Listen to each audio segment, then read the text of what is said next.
শেখ হাসিনাকে মূলত ভারতীয় আর রাখতে চাচ্ছে না, শেখ হাসিনাকে ভারত বের করে দিতে চাচ্ছে। এবং ভারতের পক্ষ থেকে খুব রিসেন্টলি জানানো হয়েছে বাংলাদেশ সরকারকে, তাকে সেখান থেকে কোনো রাজনৈতিক কার্যক্রম পরিচালনা করতে দেওয়া হবে না। কিন্তু আপনার এই ধারণাটার উৎস যদি একটু বলেন, এটা খুবই ইন্টারেস্টিং যে আপনি বলছেন যে ভারত রাখতে চাচ্ছে না, এটার মানে এই তথ্যের উৎস কি? আমাদের অনেক কূটনৈতিক বন্ধুদের থেকেই আমরা এই ধরনের বিভিন্ন কথা শুনতে পেয়েছি। কিন্তু সেরকম যদি আপনার সমঝোতা হয় এনসিপির নেতৃত্বে, সেক্ষেত্রে কি আপনি এই আসন থেকে সরে দাঁড়াবেন, এরকম কোনো পরিকল্পনা আছে আপনার? না, আমার নির্বাচনে অংশগ্রহণ করার পরিকল্পনা আছে, বিশেষ করে সিটি কর্পোরেশনে। আমি শহরের, যেহেতু আমি স্থানীয় সরকার মন্ত্রণালয়ে প্রায় 1 বছরের মতো দায়িত্বে ছিলাম এবং সিটি কর্পোরেশনের সমস্যাগুলোকে কাছে থেকে দেখেছি, অনেক সমাধান নিয়ে গ্রাউন্ড ওয়ার্ক করেছি, অনেক সমাধানের উদ্যোগ নিয়েছি।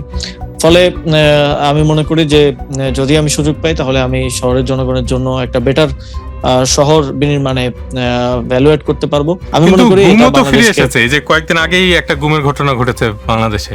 হ্যাঁ, সেটাতে আমি আসছি। আমরা চেয়েছিলাম যে এই পরিবর্তনটা যেটা প্র্যাকটিক্যালি গণঅভ্যুত্থানের পরে হয়েছে, এটাকে সংবিধানে অন্তর্ভুক্ত করার মাধ্যমে, যথাযথ আইনি পরিবর্তনের মাধ্যমে এটাকে স্থায়িত্ব দেয়া। প্রিয় দর্শক, ডয়চে ভেলের বন কার্যালয় থেকে স্বাগত জানাচ্ছি, আমি আরাফাতুল ইসলাম। আজ আমাদের সঙ্গে রয়েছেন জাতীয় নাগরিক পার্টি এনসিপির মুখপাত্র আসিফ মাহমুদ সজীব ভুঁইয়া। আপনারা কে কোথা থেকে দেখছেন এই সাক্ষাৎকার জানাতে পারেন মন্তব্যে, পাশাপাশি করতে পারেন প্রশ্ন। আসিফ মাহমুদ সজীব ভুঁইয়া, ডয়চে ভেলে থেকে আপনাকে স্বাগত জানাচ্ছি। ধন্যবাদ। শুরুতে একটু আপনার কাছে জানতে চাইব, জাতীয় ছাত্র শক্তির নেতা আলিফ চৌধুরী হবিগঞ্জে হামলায় আহত হয়েছেন, তার শারীরিক অবস্থা এখন কেমন? আলিফ চৌধুরী, গতকালকে আমি তাকে দেখতে গিয়েছিলাম। তার একটি চোখ অপারেশনের পরেও আসলে ঠিক করা সম্ভব হয়নি, তার ওই চোখটি চিরতরে নষ্ট হয়ে গেছে এবং আরেকটি চোখেও তার কিছুটা ড্যামেজ হয়েছে। তো সে এখনো ঝাপসা দেখতে পাচ্ছে এক চোখে, কিন্তু ডাক্তাররা বলেছে যে ওই চোখটি রিকভার করবে। কিন্তু যেই চোখটি নষ্ট হয়ে গেছে সেটা আর ঠিক করা সম্ভব হবে না আর কি। এবং তার পরিবারও খুব আর্থিকভাবে সচ্ছল পরিবার নয় এবং সে পড়াশোনার পাশাপাশি ফ্রিল্যান্সিং করতো এবং ছাত্র শক্তির রাজনীতির সাথে জড়িত ছিল। তো তার পরিবারের জন্য সামনের সময়টা কঠিন এবং তার জন্য অবশ্যই এই বয়সে একটা চোখ চিরতরে হারানো এবং বাকি পুরো জীবন সামনে পড়ে আছে। তো খুবই মর্মান্তিক একটা ঘটনা, কিন্তু দুঃখজনকভাবে এখন পর্যন্ত আমরা আসলে এই ঘটনার জন্য যারা দায়ী তারা চিহ্নিত হওয়া সত্ত্বেও, ভিডিও ফুটেজে তাদেরকে স্পষ্ট দেখা যাওয়া সত্ত্বেও কারোর বিরুদ্ধে কোনো ধরনের আইনি ব্যবস্থা গ্রহণ করা হয়নি। মানে আপনারা কি আইনি ব্যবস্থা নেওয়ার জন্য মানে আবেদন করেছেন বা কোনো উদ্যোগ নিয়েছেন? ইতিমধ্যে মামলা করা হয়েছে। আমাদের নেতৃবৃন্দ হবিগঞ্জ গিয়ে সেখানে মামলা দায়ের করে এসেছেন, কিন্তু এবং ভিডিওর মাধ্যমে যে ভিডিওগুলোতে দেখা যাচ্ছে কারা হামলা করছে সেগুলো খুব স্পেসিফিকলি পুলিশকে সরবরাহ করা হয়েছে, কিন্তু এখন পর্যন্ত কারোর বিরুদ্ধে কোনো ধরনের ব্যবস্থা গ্রহণ করা হয়নি, কাউকে গ্রেফতার করা হয়নি। আমরা দেখেছি যে হামলাকারীরা তারা নিজেরাই নিজেদের ভিডিও করে লাইভ করে হামলা করছিলেন এবং সেগুলো ফেসবুকে প্রচার করছিলেন, এক ধরনের হেরোইজম দেখানোর চেষ্টা করছিলেন। কিন্তু তারপরেও এই বিষয়গুলো এত স্পষ্ট হওয়া সত্ত্বেও এবং স্পেসিফিকলি আলিফ চৌধুরীকে যে রড দিয়ে মারা হচ্ছে, ঠিক ওই সিচুয়েশনের একটা ভিডিও আছে এবং ওই ছবিতে স্পষ্ট দেখা যাচ্ছে তাকে আইডেন্টিফাই করা হয়েছে, কিন্তু এখন পর্যন্ত পুলিশ কোনো ধরনের ব্যবস্থা গ্রহণ করেনি। পুলিশ কি আপনাদেরকে জানিয়েছে কোনো কিছু, যে কেন তারা ব্যবস্থা নিচ্ছে না, যখন আপনারা তাদের সঙ্গে কথা বলেন? আমাদের পক্ষ থেকে যখন মামলা করতে যাওয়া হয়েছিল, আপনারা দেখেছেন যে কিভাবে শ্রীমঙ্গলে আমাদের ট্রাক দিয়ে, তারপরে পুলিশ ব্যারিকেড দিয়ে আমাদের নেতৃবৃন্দকে আটকে রেখেছিল, কিন্তু আমাদের নেতৃবৃন্দ শেষ পর্যন্ত হবিগঞ্জে পৌঁছান, বাধা অতিক্রম করে এবং মামলা করে আসেন। তো মামলা নেয়ার ক্ষেত্রেও এক ধরনের পুলিশের দিক থেকে অসহযোগিতা ছিল, কিন্তু শেষ পর্যন্ত মামলাটা করা হয়। কিন্তু এখন পর্যন্ত তারা আমাদেরকে স্পষ্টভাবে কিছুই বলছে না, কিন্তু বোঝা যাচ্ছে যে তারা হয়তো উচ্চ পর্যায়ের কোনো ধরনের সিগন্যালের অপেক্ষায় আছে, কিন্তু স্পষ্টভাবে এখন পর্যন্ত কোনো ধরনের ব্যবস্থা নেওয়ার বিষয়ে আমাদেরকে জানানো হয়নি প্রশাসনের পক্ষ থেকে।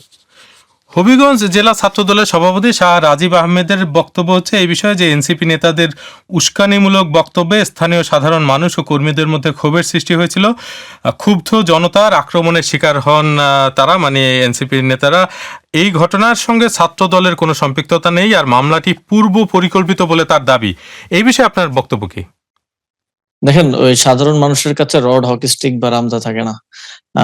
এবং আমরা সবগুলো ভিডিওতে আমরা আইডেন্টিফাই করেছি যে যারা হামলায় জড়িত ছিল। ভিডিওগুলোতে স্পষ্ট দেখা যাচ্ছে এবং তাদেরকে আমরা আইডেন্টিফাই করেছি। আমরা দেখেছি যে তারা সবাই ছাত্রদলের রাজনীতির সাথে সম্পৃক্ত। এর মধ্যে অনেকেই সরাসরি পোস্টেড এবং অনেকেই পদপ্রত্যাশী। আ এবং তাদের বিভিন্ন রাজনৈতিক কার্যক্রমের ছবি সহ এই বিষয়গুলো ওয়েল ডকুমেন্টেড এবং এগুলো আইনশৃঙ্খলা রক্ষাকারী বাহিনীকে দেয়া হয়েছে। তো তিনি যে দাবিটা করছেন সাধারণ জনগণ, এখানে আসলে সাধারণ জনগণ বলে কিছু না। সবাই তার অধীনস্থ ছাত্রদলের নেতৃবৃন্দ, তারা পোস্টেড নেতৃবৃন্দ এবং পদপ্রত্যাশী নেতৃবৃন্দ। এবার দর্শকদের একটি প্রশ্ন নেই। তার নাম নিশো আলম, পেশায় তিনি চাকুরিজীবী। আসিফ মাহমুদ সজীব ভুঁইয়ার কাছে আমার প্রশ্ন হচ্ছে যে ২৪-এর আন্দোলনে আমরা দেখেছি বিএনপি এবং এনসিপি একসাথে লড়াই করেছে, তো এখন দেখছি তার ভিন্ন চিত্র। আমরা দেখছি যে এনসিপি এবং বিএনপি দেশের বিভিন্ন জায়গায় বিভিন্ন সংঘর্ষে জড়িয়ে পড়েছে, তো এর কারণটা কি? নির্বাচনের পর থেকেই এনসিপি গণভোটের রায় বাস্তবায়নকে কেন্দ্র করে বিভিন্ন ধরনের কর্মসূচির মধ্য দিয়ে আমরা যাচ্ছি এবং আপনারা জানেন যে আমাদের যে ৮ জন এমপি আছেন তারা সংসদে খুবই ভোকাল পজিশন নিয়েছেন গণভোটের রায় বাস্তবায়নকে নিয়ে, এবং এর পাশাপাশিও সরকারের বিভিন্ন ক্রাইসিস ম্যানেজমেন্টে ব্যর্থতা, সরকারের বিভিন্ন কার্যক্রমের যৌক্তিক সমালোচনা আমাদের সংসদ সদস্যরা এবং আমাদের পার্টি নেতৃবৃন্দ আমরা নিয়মিত করে যাচ্ছি, এবং বিরোধী দলের যে রোল জনগণের প্রকৃত রিপ্রেজেন্টেটিভ হিসেবে সেটা আমরা পালন করার চেষ্টা করে যাচ্ছি। আমার মনে হয় এই জায়গাটাতেই বিএনপির নেতৃবৃন্দ তারা সমালোচনা নিতে পারছে না, তারা আমাদের যে বাক স্বাধীনতার চর্চা সেটাকে স্বাভাবিকভাবে গ্রহণ করতে পারছে না, এবং তাদের মধ্যে সহনশীলতার যথেষ্ট অভাব রয়েছে। ফলশ্রুতিতে তারা বিভিন্ন জায়গায় আমাদের উপর হামলা করছে। এখন জনগণ আমাদের প্রতি যে সমর্থন এবং নির্বাচনে আমাদেরকে যেই ভোট দিয়েছে এটা তো আমাদেরকে গৃহপালিত বিরোধী দল হওয়ার জন্য দেয় নাই। একটা গণতান্ত্রিক রাষ্ট্রে অবশ্যই বিরোধী দলকে শক্তিশালী হতে হবে, বিরোধী দলকে জনগণের প্রতিনিধিত্ব করতে হবে, এবং সত্যকে সত্য, মিথ্যাকে মিথ্যা, এবং সরকারের কোনো ভুল সিদ্ধান্ত, সরকারের যেই সরকারের দুর্নীতি, সরকারের ভুল পলিসি সমালোচনা আমাদেরকে করতে হবে, এবং সবচেয়ে বড় কথা হচ্ছে জনগণের যেই ম্যান্ডেট, গণভোটে জনগণ যে হ্যাঁ ভোটের প্রতি যে ম্যান্ডেট দিয়েছে সেটা বাস্তবায়ন করাটা আমাদের অন্যতম গুরুত্বপূর্ণ একটা দায়িত্ব বলে আমরা মনে করি। সেই জায়গা থেকে আমরা সরকারের সমালোচনা করে আসছি। তো সরকার এই সমালোচনা নিতে না পারার জায়গা থেকে, সহনশীলতার অভাবের জায়গা থেকে, এবং এক ধরনের গণতন্ত্রের প্রতি শ্রদ্ধা না থাকার কারণে তারা এটাকে হামলা দিয়ে, তারা এটাকে মামলা দিয়ে আমাদেরকে আমাদের মুখ বন্ধ করার চেষ্টা করছে। এবং আপনারা দেখবেন যে অনেক সময় বিএনপির অনেক নেতারা বলছেও যে এই কথা না বললেই তো হয়, ওই কথা না বললেই তো হয়, এই ব্যক্তি এখানে না গেলেই তো হয়। তো বিরোধী দল তো আর সরকারের প্রেসক্রিপশন অনুযায়ী বিরোধিতা করবে না বা সমালোচনা করবে না। এখন এই কথাকে কথা দিয়ে বা রাজনীতিকে রাজনীতি দিয়ে প্রতিরোধ করতে না পারাটা আমরা মনে করি সরকারি দলের এক ধরনের রাজনৈতিক দেউলিয়াত্ব। ২ বছর আগে জুলাই গণঅভ্যুত্থানে শেখ হাসিনা সরকারের পতন হয় এবং সেই আন্দোলনের অন্যতম নেতা আপনি। তো এই আন্দোলনের পর বর্তমানের বাংলাদেশে যে রাজনীতি সেখানে আপনি নিজেকে এবং আপনার সঙ্গে যারা আন্দোলনে একেবারে সামনের দিকে ছিলেন, যারা নেতা ছিলেন, তাদেরকে কোথায় দেখতে পাচ্ছেন? আমরা জুলাই গণঅভ্যুত্থানের মধ্য দিয়ে আসলে আমাদের মেইনস্ট্রিম রাজনীতির সাথে সম্পৃক্ততা এবং জনগণের প্রতি এক ধরনের দায়বদ্ধতা আমাদের তৈরি হয়েছে, এবং আমরা মনে করি যে আমাদের যেই আহত এবং শহীদ যারা সর্বোচ্চ আত্মত্যাগের মাধ্যমে বাংলাদেশকে একটা দীর্ঘ ফ্যাসিবাদ থেকে মুক্ত করেছে, তাদের সম্মানেও তাদের স্বপ্নের বাংলাদেশ বিনির্মাণের জন্য আমাদের এই রাজনৈতিক কার্যক্রম আমাদের কন্টিনিউশন প্রয়োজন। তো সেই জায়গা থেকে পরবর্তীতে গণঅভ্যুত্থানের প্রায় ৭ মাস পরে এই পার্টি গঠন করা হয়, জাতীয় নাগরিক পার্টি, এবং মাত্র ১ বছরের মাথায় জাতীয় নাগরিক পার্টিকে নির্বাচনে অংশগ্রহণ করতে হয়। যথেষ্ট প্রস্তুতি অবশ্যই ছিল না। তারপরেও জনগণের সমর্থনের জায়গা থেকে আমরা প্রায় ২২ লাখের মতো ভোট পেয়েছি মাত্র ৩০টি আসনে, এবং আমাদের ৮ জন সংসদ সদস্য আছেন।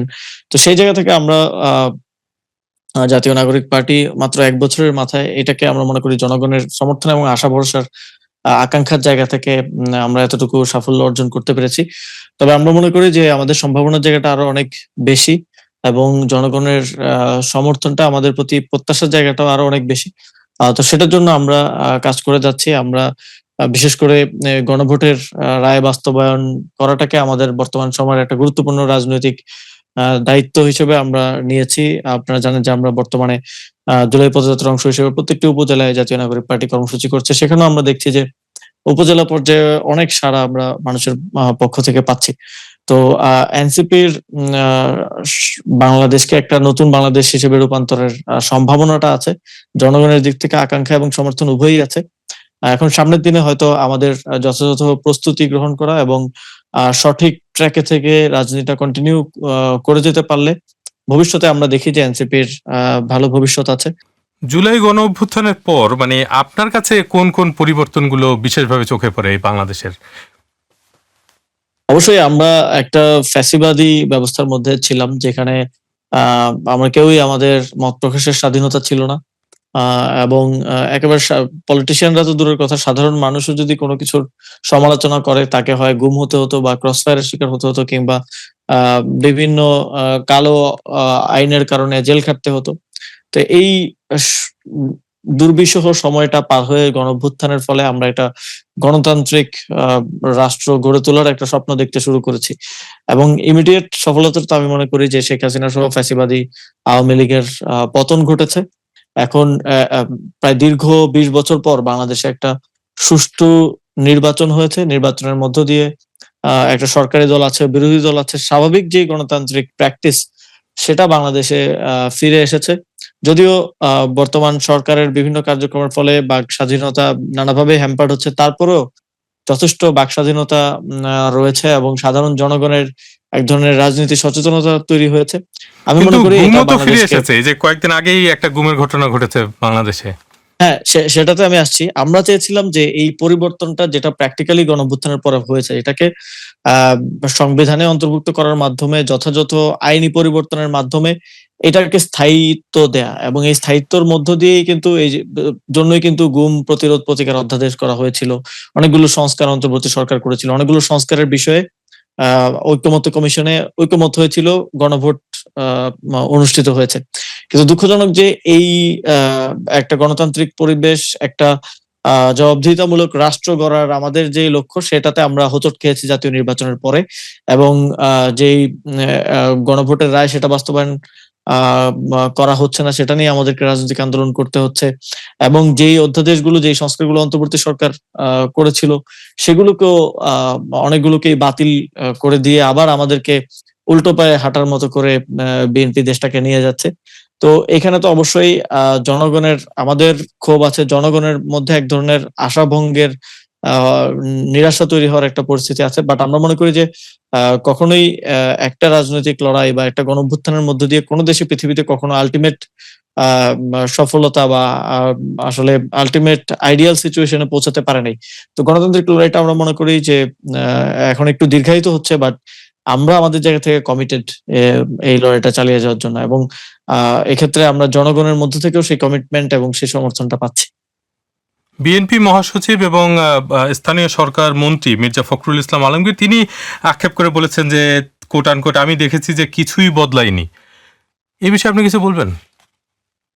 আমার মনে হয়েছে এটা তো ওনাদের ব্যর্থতা যে কিছুই ওনারা বদলাতে পারেন নাই। এবং উনি স্পেসিফিকলি ঘুষ দুর্নীতির কথাটাকে বলেছেন, কিন্তু আমরা দেখি যে সরকার প্রধান সহ সরকারের বিভিন্ন লোকজন নানা ধরনের পিআর ক্যাম্পেইন ওনারা করেন, কিন্তু এই জিনিসগুলো পরিবর্তনের জন্য যে স্থায়ী ব্যবস্থা গ্রহণ করা বা উদ্যোগ গ্রহণ করা, সেটা ওনারা করছেন না। তো এই দুঃখ প্রকাশ না করে এই সমাধানটা কিভাবে করা যায়, সেই পথটা তাদেরকে খোঁজা উচিত ছিল।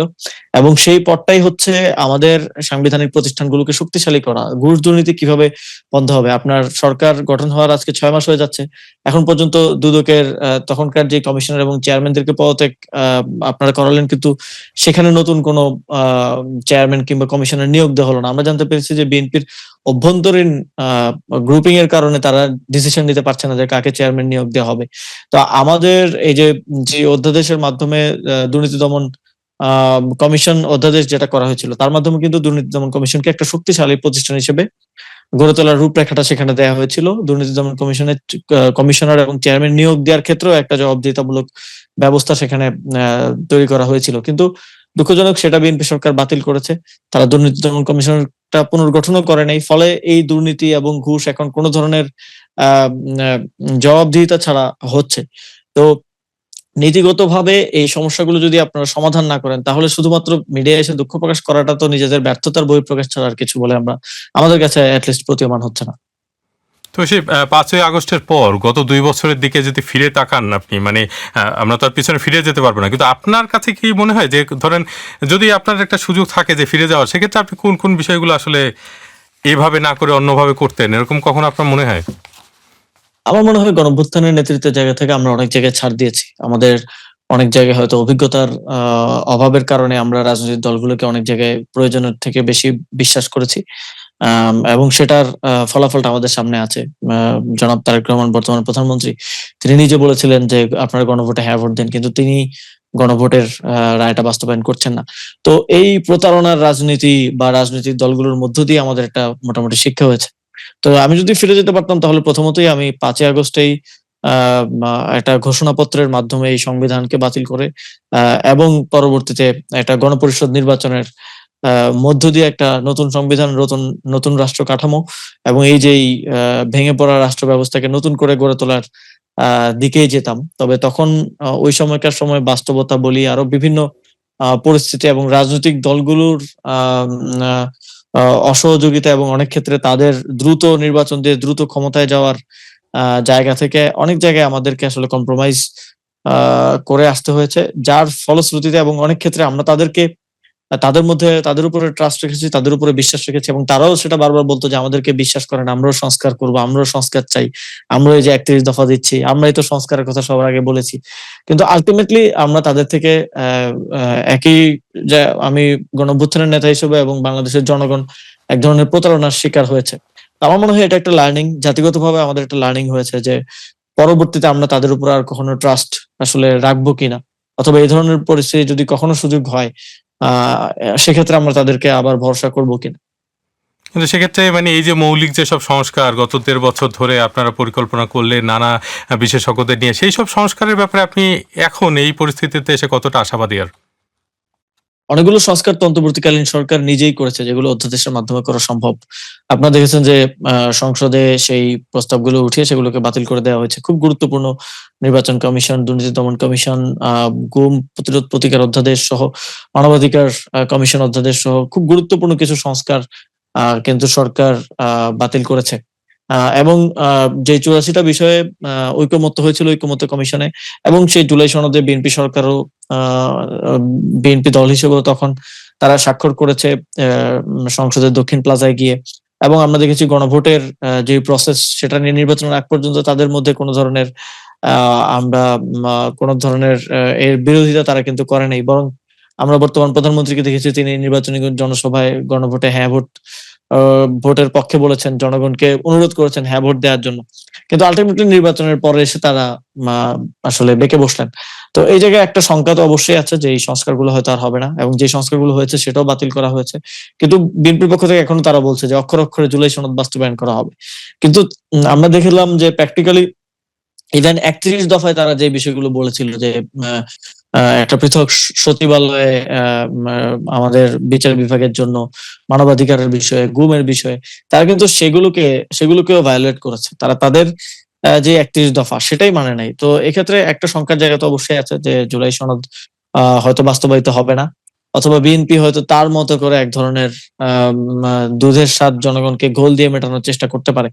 বাট সংস্কারের বিষয়টা একটা নতুন জবাবদিহিতামূলক রাষ্ট্র বিনির্মাণের আ বিষয়টা যেই আকাঙ্খাটা জনগণের মধ্যে ছিল সেটা খুব অ অদূর ভবিষ্যতে আমরা পাবো বলে এখন আমার মনে হচ্ছে না। এই জায়গাটাতে আমি কিছুদিন আগে কথা বলেছিলাম সাবেক আইন উপদেষ্টা আসিফ নজরুলের সঙ্গে। তিনি বলছিলেন যে মানে তারা যখন দায়িত্বে ছিলেন, আপনিও সেই সরকারের অংশ ছিলেন। তো তখন সব দলই আসলে নির্বাচনের ব্যাপারে তাদের উপরে প্রচণ্ড চাপ দিয়েছে। ফলে তাদের অনেক কিছু তাড়াহুড়া করে শেষ করতে হয়েছে। কারণ কোনো দলই তাদের যে মানে থাকাটা সেটা মানে সংক্ষিপ্ত করে তারপরে সব দলই আসলে চেয়েছে দ্রুত নির্বাচন হোক, এনসিপি সহ। তো ওই তাড়াহুড়োটা তখন আপনারা কেন সেখানে যুক্ত হয়েছিলেন? বিশেষ করে যখন এইসব সংস্কার প্রক্রিয়া আরো কিভাবে টেকসই করা যায় সেই আলোচনা হচ্ছিল?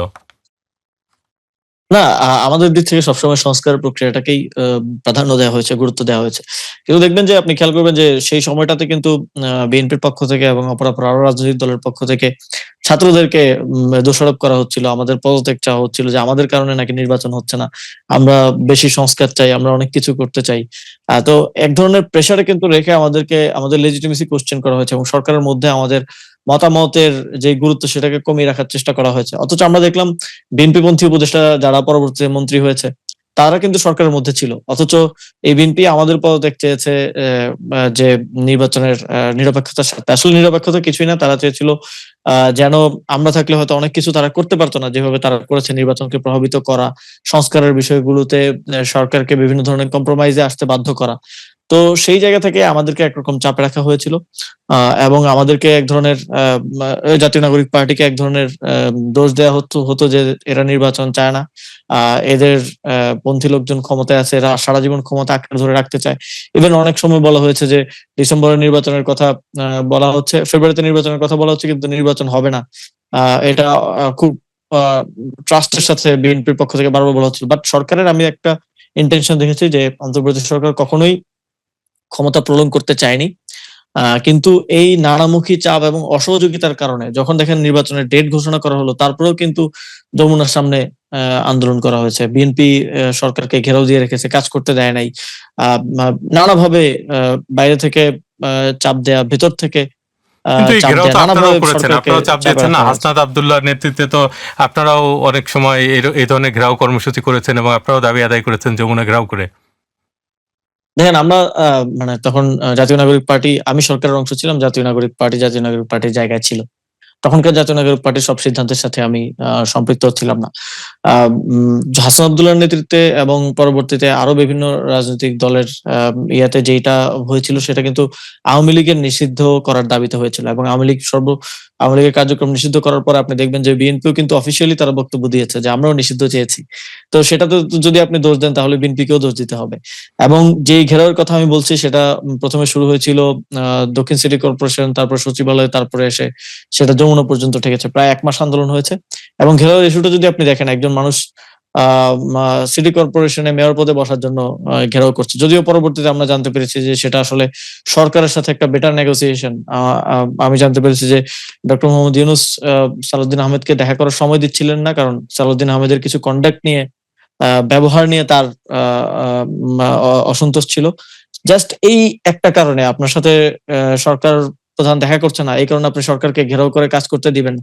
এই ধরনের সিলি ম্যাটার নিয়ে হয়েছে। বাট যেটা এনসিপির নেতৃত্ব হয়েছে এটার ক্ষেত্রে কিন্তু জামাতে ইসলামী, বিএনপি সহ সবাই একমত হয়েছে এবং সবাই কিন্তু এই আওয়ামী লীগের কার্যক্রম নিষিদ্ধ করার ক্রেডিট নিয়েছে। তো ফলে আপনি যদি ওইটার দোষ দিতে হয় সবাইকে দিতে হবে।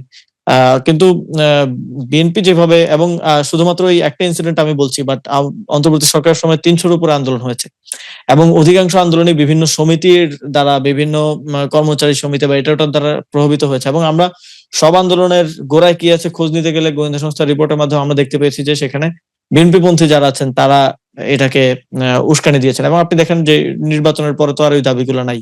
ওই দাবিগুলো দাবির জায়গায় আছে, কিন্তু তারা আর ওইটা নিয়ে মাঠে আসছে না।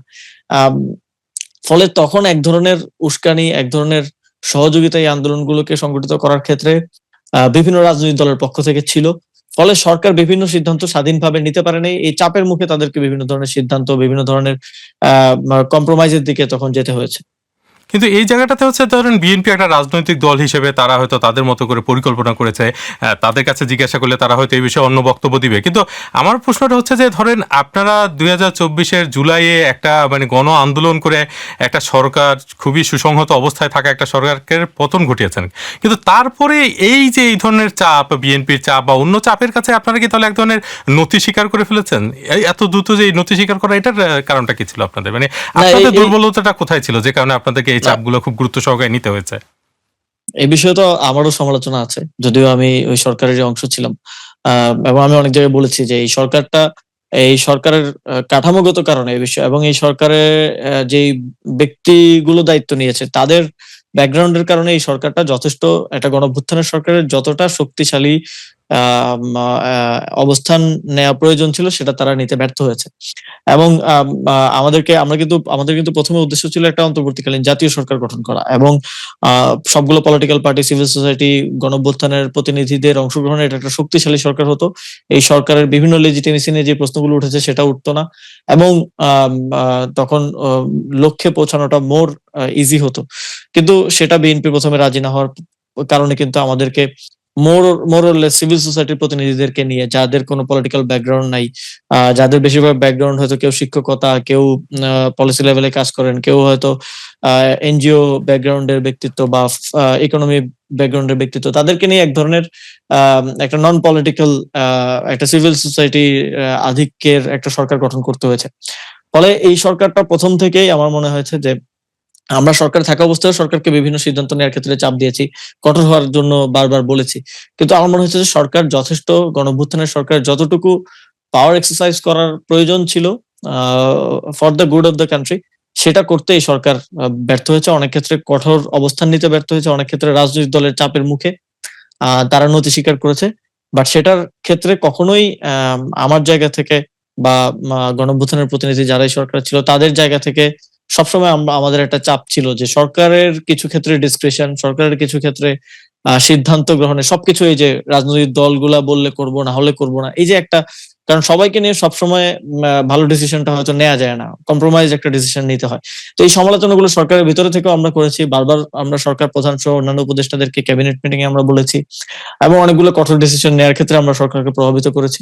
এবং এটাই আমার মনে হয় এই সরকারের একটা সমালোচনা আমার জায়গা থেকে থাকবে, যে এই সরকারটা কঠোর ডিসিশন নেওয়ার ক্ষেত্রে অনেক সময় পিছপা হয়েছিল। বাট ওইটাকে আমি ডিফাইন করি অ্যাজ এ এই মানুষগুলোর ব্যাকগ্রাউন্ডের কারণে এমনটা হয়তো হয়েছিল।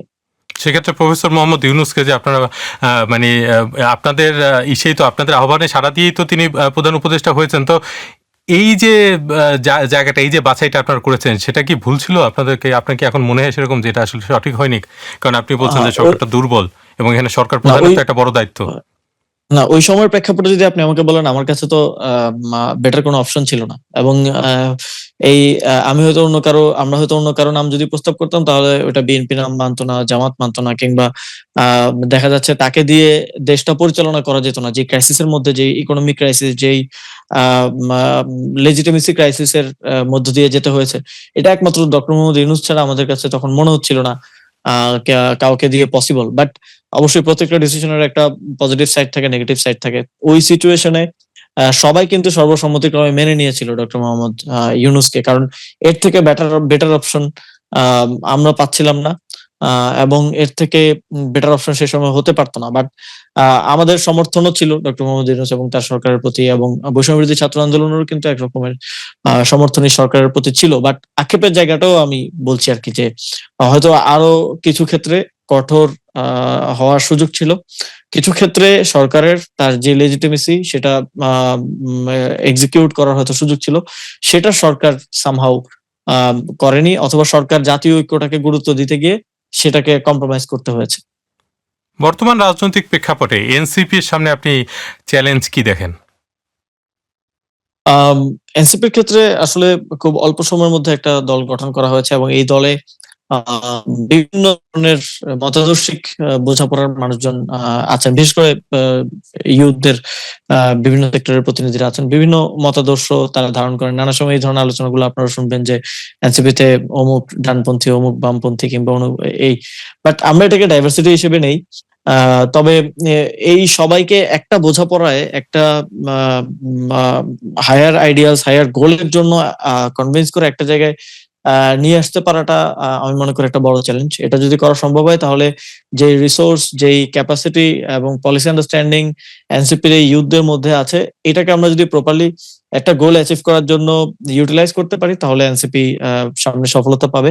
আরেকটা চ্যালেঞ্জ আমার মনে হয় যে সাংগঠনিক বিস্তৃতির ক্ষেত্রে এনসিপির একেবারে তৃণমূলে অনেক সমর্থন আছে। এখন সমর্থনটা সাধারণ মানুষদের মধ্যে আছে, এই সমর্থনটাকে সাংগঠনিক শক্তিতে রূপান্তর করার জন্য আমার মনে হয় এনসিপি যথেষ্ট সময় এখন পর্যন্ত পায় নাই। তবে খুব দ্রুত সময়ের মধ্যে এটা করা প্রয়োজন বলে আমি মনে করি। এখনো যখন আমাদের উপজেলা পর্যায়ে প্রোগ্রাম হচ্ছে, আমরা জানি যে ওই উপজেলায় আমাদের হয়তো সদস্য আছে 400-500, কিন্তু ওই প্রোগ্রামে কিন্তু 9 থেকে 10,000 মানুষ আসছে, সাধারণ মানুষ দেখতে আসছে।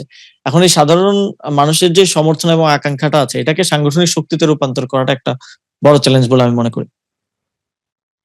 ঢাকা দক্ষিণ সিটি কর্পোরেশনে মেয়র পদে ডাকসুর ভিপি সাদেক কায়েমকে প্রার্থী করার বিষয়টি মোটামুটি ঠিক করে ফেলেছে এনসিপির নির্বাচনী জোট জামায়াতে ইসলামী, খবর দৈনিক প্রথম আলো। তো এই সিটিতে তো আপনার নামও ঘোষণা করেছে। আপনার আসনের প্রার্থী হিসেবে মানে জামায়াত যে একজন প্রার্থী দিচ্ছে, এটা কিসের ইঙ্গিত বলে মনে হয় আপনার কাছে? না, আমার মনে হয় একটু ইনফরমেশন গ্যাপ আছে। উনি জোটের প্রার্থী না, উনি জামাতে ইসলামীর প্রার্থী, দলের প্রার্থী। এবং এবং আমি এনসিপির প্রার্থী, এটা অনেকে হয়তো গুলিয়ে ফেলে মাঝে মধ্যে। এবং আমাদের 11 দলীয় জোটের অন্যান্য দলের পক্ষ থেকেও প্রার্থী ঘোষণার তারা হয়তো তাদের মতো করে প্রস্তুতি নিচ্ছে। প্রাথমিকভাবে এনসিপি এই স্থানীয় সরকার নির্বাচনে এককভাবে অংশগ্রহণ করার ব্যাপারে সিদ্ধান্ত নিয়েছে। এবং অনেকে এটা ধরে নেয় যে জোটে থাকার কারণে বা এক ধরনের সমঝোতায় থাকার কারণে হয়তো একসাথেই স্থানীয় সরকার নির্বাচন করা হবে। আসলে ব্যাপারটা এরকম না। এবং এই বিষয়ে এখন পর্যন্ত ফরমালি সেরকম আলোচনা হয় নাই জোটের মধ্যে। কিন্তু তারপরেও বোঝা যাচ্ছে যে এনসিপি এককভাবে এবং জামাতে ইসলামী এককভাবে নির্বাচন করার বিষয়ে প্রস্তুতি নিচ্ছে। এবং আরো কিছু অন্যান্য দলের থেকেও এনসিপির সাথে এক ধরনের আনঅফিসিয়ালি প্রাথমিক আলাপ আলোচনা চলছে যে জোটে কোনো ধরনের বোঝাপড়ায় এনসিপির নেতৃত্বে নির্বাচন হতে পারে কিনা। আবার এবারের স্থানীয় সরকার নির্বাচন কিন্তু মার্কা ছাড়া হচ্ছে। তো ফলে জোট প্রক্রিয়াটাও সেভাবে ফাংশনাল করাটা অনেক ক্ষেত্রে সম্ভব হবে না। কারণ যদিও দল থেকে আমাকে সমর্থনের কথা বলা হয়েছে, কিন্তু আমি কিন্তু এজ এ ইন্ডিভিজুয়াল প্রার্থী হব এবং আমার দলীয় যে প্রতীক শাপলাকলি, সেই প্রতীকও আমি পাবো না। ফলে এই নির্বাচনটা অনেক কমপ্লেক্সিটি এখানে আছে। এবং ইউনিয়ন পর্যায়ে জোট আসলে ফাংশন করে না, ইউনিয়ন পর্যায়ে এককভাবে নির্বাচন হয়। যদি কোনো ধরনের সমঝোতা হয়ও সেটা হয়তো উপজেলা, পৌরসভা এবং সিটি কর্পোরেশন পর্যায়ে হতে পারে। এনসিপি এককভাবে নির্বাচনে অংশগ্রহণ করার সর্বোচ্চ প্রস্তুতি নিচ্ছে।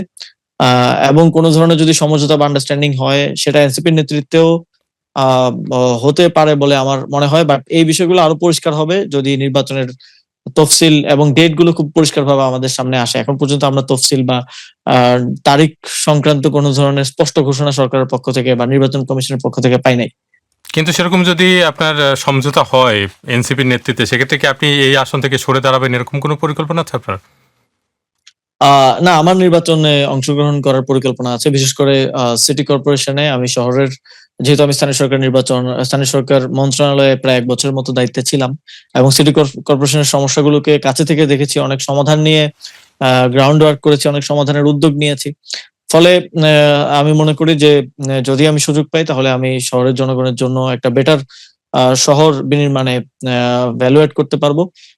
এবং আমরা মনে করি যে জাতীয় নাগরিক পার্টির শহরগুলোতে, যেহেতু গণঅভ্যুত্থানটাও শহর কেন্দ্রিক হয়েছিল এবং রাইজিং মিডল ক্লাস এবং মিডল ক্লাসের মধ্যে একটা অনেক ভালো সমর্থন শিক্ষিত জনগোষ্ঠীর মধ্যে আছে, সেই জায়গা থেকে আমাদের ওই কনফিডেন্সটা আছে এককভাবে নির্বাচনে অংশগ্রহণ করার, এবং সেভাবে আমরা প্রস্তুতি নিয়ে যাচ্ছি। তো সেক্ষেত্রে আমি প্রার্থিতা করছি, এটা মোটামুটি নিশ্চিতভাবে বলা যায়। আরেকজন দর্শকের একটি প্রশ্ন নেই, তার নাম আব্দুল হাকিম, তার পেশা চাকুরিজীবী তিনি। গত নির্বাচনে জামাতের সঙ্গে আপনারা নির্বাচন করেছেন, কিন্তু আমরা একটা গুঞ্জন শুনতে পাচ্ছি যে আপনারা জামাত থেকে বের হয়ে আসবেন। যা আসলে বিষয়টা কেন, হঠাৎ করে এই সিদ্ধান্ত কেন নিচ্ছেন? এরকম কোনো অফিসিয়াল সিদ্ধান্ত হয় নাই। আপনারা যদি দেখেন যে আমাদের এটা কোনো রাজনৈতিক জোট ছিল না, এটা একটা নির্বাচনী ঐক্য হয়েছিল এবং এটার নামও ছিল 11 দলীয় ঐক্য। এবং কিছু প্রিন্সিপালকে সামনে রেখে এই ঐক্যটা হয়েছিল। গণভোট, জুলাই সনদ বাস্তবায়ন, গণভোটের রায় বাস্তবায়ন সহ আরো কিছু বিষয় নিয়ে। তো নির্বাচনের পরে আমরা এই ঐক্যের 11টা দল বসে সিদ্ধান্ত নেয় যে এই গণভোটের রায় বাস্তবায়নের জন্য আমরা দেশব্যাপী কর্মসূচি একসাথে পালন করব। এবং সেই অনুযায়ী আপনারা দেখেছেন যে ঢাকায় কর্মসূচি হয়েছে এবং সারা দেশে বিভাগীয় কর্মসূচি গুলো হয়েছে। তো ওই গণভোটের রায় বাস্তবায়নের এই জায়গাটাকে সামনে রেখেই কিন্তু এই 11টি দল একসাথে কর্মসূচি পালন করে যাচ্ছে, কাজ করে যাচ্ছে এখন পর্যন্ত। তো নানা ধরনের গুঞ্জন আছে, কিন্তু এখন পর্যন্ত কোনো অফিসিয়াল সিদ্ধান্ত জোট থেকে বের হয়ে আসা বা জোটে থাকার বিষয়ে, কিংবা এই যে স্থানীয় সরকার নির্বাচন কিভাবে হবে, অফিসিয়াল সিদ্ধান্ত এনসিপির পক্ষ থেকেও হয়নি। আমরা এখন জুলাইয়ের কর্মসূচিগুলো বাস্তবায়ন সংক্রান্ত এই বিষয়গুলো নিয়ে ব্যস্ত। যেটা আমি আগেও বলেছি, আবারও বলছি যে মোটামুটি নির্বাচনের ডেটটা সামনে আসলে এবং তফসিল ঘোষণা হলে এই বিষয়টা নিয়ে আরো স্পষ্টতা হয়তো আমাদের পক্ষ থেকে আমরা তখন বলতে পারবো। আমরা ইউটিউবে একটি জরিপ করেছিলাম, সেখানে প্রশ্ন ছিল, প্রিয় দর্শক, বাংলাদেশ কর্তৃপক্ষ আন্তর্জাতিক অপরাধ ট্রাইব্যুনালে আন্তর্জাতিক আইন মানদণ্ড বজায় রাখতে ব্যর্থ হচ্ছে বলে পর্যবেক্ষণ দিয়েছে হিউম্যান রাইটস ওয়াচ। আপনারও কি তাই মনে হয়? সেক্ষেত্রে জরিপে অংশ নেওয়াদের মধ্যে 53% তেমনটা মনে করছেন না। আপনি বিষয়টি কিভাবে দেখছেন? আহ, আমাদের তো আসলে অনেক কিছুই আইডিয়াল সিচুয়েশনে যাওয়া থেকে অনেক দূরে আছে। এখন আমরা একটা উন্নয়নশীল রাষ্ট্র এবং আমাদের রাষ্ট্রীয় কাঠামো, রাষ্ট্রীয় প্রতিষ্ঠানগুলো শক্তিশালী না। ফলে গ্লোবাল স্ট্যান্ডার্ড কোনো ক্ষেত্রেই আপনি কোনো একটা স্পেসিফিক কোনো একটা নির্দিষ্ট ক্ষেত্রে, আমাদের আরএমজি সেক্টর অনেক ডেভেলপ, অনেক কমপ্লায়েন্স আমরা সেখানে মেনটেন করি, কিন্তু তারপরেও কিন্তু গ্লোবাল স্ট্যান্ডার্ডটা আমরা 100% মেনটেন করতে পারি না। ফলে এই কাঠামোগত কারণে কোনো ক্ষেত্রেই গ্লোবাল স্ট্যান্ডার্ড মেনটেন করা পসিবল না। বাট আমি আইসিটি ট্রাইব্যুনালের কার্যক্রম যতটা আমি ফলো করেছি, আমি দেখেছি যে কোনো ধরনের বিচার প্রক্রিয়ার ক্ষেত্রে ফ্ল রাখা হয় নাই। এটা স্পেসিফিক কোন কোন জায়গায় মনে হয়েছে যে হয়তো আন্তর্জাতিক মানদণ্ড মেনটেন করা হচ্ছে না, সেগুলো ফিক্স আমি আশা করবো যে আইসিটি ট্রাইব্যুনাল এখন যারা দায়িত্বে আছেন তারা করবেন। বাট বাংলাদেশে কোনো বিচার প্রক্রিয়াতে এতটা মানদণ্ড রক্ষা করা হয়েছে বলে আমার মনে হয় না। এর আগে আন্তর্জাতিক অপরাধ ট্রাইব্যুনালের মাধ্যমে বাংলাদেশের যুদ্ধাপরাধীদের বিচার করা হয়েছিল, সেটা নিয়ে অনেক ধরনের সমালোচনা আছে, অনেক ধরনের লিগ্যাল ফ্ল নিয়ে অনেক একাডেমিক বিশ্লেষণ হয়েছে, অনেক পলিটিক্যাল বিশ্লেষণ হয়েছে, সিভিল সোসাইটির অনেকের অনেক বক্তব্য আমরা সেই সময় থেকে এখন পর্যন্ত আমরা শুনি, অনেকে সেটাকে জুডিশিয়াল কিলিং বলে থাকেন। বাট এবারের যে বিচার, সেটা নিয়ে কিন্তু কোনো লিগ্যাল সেরকম বিতর্ক আমার চোখে পড়ে নাই। ফলে আমি মনে করি যে আমাদের কিন্তু আওয়ামী লীগ তো ইতিমধ্যে এই আদালতের প্রতি তাদের অনাস্থার কথা জানিয়েছে পরিষ্কারভাবে, এবং তারা তো বলছে যে এই আদালতে যেভাবে বিচার প্রক্রিয়া হচ্ছে সেটা তাদের হিসেবে মানে যুক্তিযৌক্তিকভাবে হচ্ছে না। সরি, আরেকবার একটু যদি বলেন। আমি বলছি যে আওয়ামী লীগের তরফ থেকে, আওয়ামী লীগ নেতাদের তরফ থেকে তো বলা হয়েছে যে তাদের এই বিচার প্রক্রিয়ার প্রতি আস্থা নেই এবং এই আদালতের প্রতি তাদের আস্থা নেই। না, যার বিচার করা হবে তার তো আস্থা থাকবে না, আর আস্থা থাকলে তো তারা দেশ থেকে পালিয়ে যেত না। এবং যে অপরাধী সে তো কখনো বলবে না যে আমি অপরাধী। বাট এই জিনিসগুলো তো মানে ওয়েল প্রুভড, এটা এমন না যে শুধু আদালতের চোখে প্রমাণিত। আমরা শেখ হাসিনার অনেকগুলো নির্দেশনার ভেরিফাইড কল রেকর্ড, যেটা ফরেন্সিকের মাধ্যমে ভেরিফাইড হয়েছে, অনেকগুলো নির্দেশনা মানুষকে খুন করার এবং ইভেন আন্দোলনের নেতৃবৃন্দ হিসেবে আমাদেরকে খুন করার নির্দেশনা তিনি দিয়েছেন, গায়েব করে ফেলার নির্দেশনা তিনি দিয়েছেন। তো এই জিনিসগুলো তো যথেষ্ট প্রমাণের মধ্য দিয়ে হয়েছে। এবং আমাদেরও সমালোচনা আছে যে যেই স্কেলে বিচারটা হওয়া প্রয়োজন ছিল, সেই স্কেলে কিন্তু বিচারটা করতে পারছে না আন্তর্জাতিক অপরাধ ট্রাইব্যুনাল। এবং তারা বলছে যে তাদের ক্যাপাসিটির, তাদের সক্ষমতার মধ্যে আসলে আছে, তাদের যথেষ্ট গাড়ি নাই, যথেষ্ট লজিস্টিক্স নাই, যথেষ্ট প্রসিকিউটর নাই। তো বাট আমরা আশা করেছিলাম যে যেই পরিমাণ কিলিং হয়েছে সেক্ষেত্রে প্রত্যেকটা হত্যাকাণ্ডের বিচার নিশ্চিত হওয়া প্রয়োজন। বাট অপরাধ ট্রাইব্যুনাল থেকে এখন পর্যন্ত আমার মনে হয় আইকনিক জায়গা থেকে কয়েকটা বিশেষ মামলার বিচারের রায় দেওয়া হয়েছে, কয়েকটা বিশেষ মামলা নিয়ে কাজ করা হচ্ছে। তো অবশ্যই বিচার প্রক্রিয়া তো কখনো ওভারনাইট হয় না, বিচার প্রক্রিয়া একটু লেংদি প্রসেস, কারণ বিচার প্রক্রিয়াকে সুষ্ঠুভাবে করার জন্য একটু লম্বা প্রসেস প্রয়োজন হয়। কিন্তু আমরা প্রত্যাশা রাখি যে এই আইসিটি ট্রাইব্যুনালকে আরো শক্তিশালী করা হবে এবং আরো বিগার স্কেলে যতগুলো মামলা হয়েছে সবগুলোকেই আস্তে আস্তে নিষ্পত্তির মাধ্যমে বিচারের আওতায় নিয়ে আসা হবে। তো জুলাই গণঅভ্যুত্থানের সময় মানবতা বিরোধী অপরাধের দায়ে মৃত্যুদণ্ডপ্রাপ্ত সাবেক প্রধানমন্ত্রী শেখ হাসিনা তিনি তো ঘোষণা দিয়েছেন যে তিনি ফিরে আসবেন ডিসেম্বরে। এই বিষয়টা আপনি কিভাবে দেখছেন? তিনি ফিরে আসবেন আমার মনে হয়। আমরা কিছু ইনফরমেশন ইতিমধ্যে পেয়েছি এবং বিভিন্ন নিউজ এবং আন্তর্জাতিক সম্পর্ক বিশ্লেষকদের বিভিন্ন আলাপ আলোচনা থেকে যেটা আমরা বুঝতে পেরেছি এবং কিছু ইনফরমেশনের ভিত্তিতে আমরা যেটা বুঝতে পারছি যে শেখ হাসিনাকে মূলত ভারতীয় আর রাখতে চাচ্ছে না, শেখ হাসিনাকে ভারত বের করে দিতে চাচ্ছে এবং ভারতের পক্ষ থেকে খুব রিসেন্টলি জানানো হয়েছে বাংলাদেশ সরকারকে তাকে সেখান থেকে কোনো রাজনৈতিক কার্যক্রম পরিচালনা করতে দেওয়া হবে না এবং তাকে এক ধরনের সার্ভেলেন্সের মধ্যে ভারত রাখবে। তো হয়তো শেখ হাসিনাকে এই ধরনের কথা বলা হয়েছে যে তাকে ডিসেম্বরে ভারত থেকে বের করে দিবে, কারণ ভারতের কিন্তু শেখ হাসিনাকে রাখার ক্ষেত্রে এখন কোনো কিন্তু আপনার ধরনের এই ধারণাটার উৎস যদি একটু বলেন, এটা খুবই ইন্টারেস্টিং যে আপনি বলছেন যে ভারত রাখতে চাচ্ছে না, এইটার মানে এই তথ্যের উৎস কি, মানে আপনি এই তথ্যটা কোথা থেকে পাচ্ছেন? এটা কি আপনার ধারণা নাকি আপনি সুনির্দিষ্টভাবে শুনেছেন, দেখেছেন? আমাদের অনেক কূটনৈতিক বন্ধুদের থেকেই আমরা এই ধরনের বিভিন্ন কথা শুনতে পেয়েছি। এবং দেখেন ভারতের কিন্তু কূটনৈতিক দিক থেকে যদি আপনি দেখেন, ভারতের শেখ হাসিনাকে রাখার লন্ডনে জনাব তারেক রহমানকে রাখা হয়েছিল কারণ তার একটা সম্ভাবনা আছে, তার একটা সম্ভাবনা ছিল এবং তিনি বাংলাদেশের প্রধানমন্ত্রী হয়েছেন আলটিমেটলি। তো শেখ হাসিনাকে রাখার ক্ষেত্রে তো কোনো পলিটিক্যাল ইনসেন্টিভ নাই এবং শেখ হাসিনাকে রাখার ফলে কিন্তু বাংলাদেশের বর্তমান সরকারের সাথেও ভারত একটা সুন্দর ডিপ্লোম্যাটিক রিলেশনের ডেভেলপ করার সে করতে পারছে না, অন্তর্বর্তী সরকারের সাথেও সে পারে নাই। বাট তার তো বাংলাদেশের সাথে ইকোনমি থেকে শুরু করে ভূরাজনৈতিক বিভিন্ন ধরনের ইন্টারেস্ট কিন্তু তার আছে এবং সেই জায়গা থেকে এই একটা অস্বাভাবিক সম্পর্ক তার জন্য তেমন একটা সুখকর না। এবং শেখ হাসিনা একজন ফাঁসির আসামি, এটার জন্য তাকে ইন্টারনালি আমরা দেখেছি যে কংগ্রেস, আম আদমি পার্টি সহ অনেকগুলো পার্টি কিন্তু এবং বিশেষ করে তৃণমূল কংগ্রেস তারা কিন্তু বিজেপির অনেক সমালোচনা করেছে। তো দেশে অভ্যন্তরীণ ভাবেও সে কিন্তু এক ধরনের চাপের মুখে আছে, ফলে ইনসেন্টিভ ছাড়া এই ধরনের একজন ফাঁসির আসামিকে রাখাটা তার জন্য কোনোভাবেই সুবিধাজনক হচ্ছে না। আবার তাকে সরাসরি বেরও করে দেওয়ার ক্ষেত্রে এক ধরনের ইয়ে আছে, কারণ তখন হয়তো ভারতের অন্যান্য বন্ধুরা হয়তো এক ধরনের নিরাপত্তার অনিশ্চয়তায় ভুগবে। তো বাট এই ধরনের কিছু ইনফরমেশন আমরা পাচ্ছি যে তাকে ইতিমধ্যে কোনো দ্বিতীয় স্পেস দেখা অথবা তাকে বাংলাদেশে ফিরিয়ে দেওয়া নিয়ে এক ধরনের আলোচনা, এবং ভারতও খুব রিসেন্টলি এই ধরনের একটা মেসেজ বাংলাদেশ সরকারকে দিয়েছে যে তাকে রাজনৈতিক কার্যক্রম করতে দেওয়া হবে না। তো হয়তো সেই শঙ্কার জায়গা থেকেই শেখ হাসিনা এই ঘোষণাটা দিয়েছেন। এবং আরো একটা বিষয় প্রভাবক হিসেবে কাজ করেছে বলে আমাদের মনে হয়, রয়টার্সের এই সাক্ষাৎকারের আগে কিন্তু শেখ হাসিনা ইন পার্সন কোনো ধরনের সাক্ষাৎকার দেয় নাই। এর আগে আমরা অনেক ধরনের ভয়েস রেকর্ড বা এরকম অনেক কিছু এসছে, বাট ইন পার্সন কোনো সাক্ষাৎকার কিন্তু দেওয়া হয়নি। বাট আপনি যদি টাইমিংটা দেখেন, সাক্ষাৎকারটাও তিনি মানে টেলিফোনে দিয়েছেন আর কি, সরাসরি টেলিফোনে তিনি কথা বলেছেন নাকি? এটাই একটা ব্যবধান অন্য সাক্ষাৎকারের চেয়ে। হ্যাঁ। তো এটার ক্ষেত্রে কিন্তু দেখেন যে টাইমিংটা দেখেন, 2 বছরে আপনি কোনো সাক্ষাৎকার দেন নাই, অথবা ভারতের কর্তৃপক্ষ যাদের আন্ডারে তিনি আছেন তারা অ্যালাউ করেন নাই। প্রধানমন্ত্রী যখন চায়না সফর করলেন তারপরেই এই সাক্ষাৎকারটা তাকে দিতে দেয়া হলো।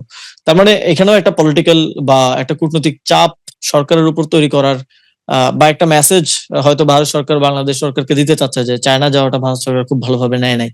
তো এইখানে অনেক ধরনের বিষয়ই থাকতে পারে, বাট শেখ হাসিনা বাংলাদেশে ফিরে আসবে এইটা আমি বিশ্বাস করি না, এটার কোনো সম্ভাবনা আমি দেখি না। যদি ফিরে আসলে হতো তাহলে তিনি পালিয়ে যেতেন না। তিনি অনেক কথা বলেন যে আমার গোপালগঞ্জে যাওয়ার কথা ছিল, এখানে একটা দেশের প্রাইম মিনিস্টার তিনি হেলিকপ্টার উঠতেছেন কিন্তু তিনি জানেন না তিনি কোথায় যাবেন, এটা খুবই হাস্যকর একটা বক্তব্য। তো এটা ওনারা ড্যামেজ কন্ট্রোল করার এক ধরনের চেষ্টা করে থাকেন। বাট আমার মনে হয় যে যদি শেখ হাসিনাকে ভারত আলটিমেটলি তাকে রাখার বিষয়ে ইতিবাচক নাই হয়, তাহলে হয়তো আওয়ামী লীগ অন্য কোনো দেশে তার রেফিউজের জন্য চেষ্টা করতে পারে, কিন্তু বাংলাদেশে কখনো ফিরবে বলে, স্বেচ্ছায় ফিরবে বলে আমার মনে হয় না। যদি ডিপোর্ট করা হয়, যদি বন্দি বিনিময় চুক্তি অনুযায়ী ভারত সরকার বাংলাদেশ সরকারকে বুঝিয়ে দেয়, সেটা ভিন্ন হিসাব। আপনাকে অসংখ্য ধন্যবাদ ডয়চে ভেলেকে এই সাক্ষাৎকার দেয়। আপনাকেও ধন্যবাদ।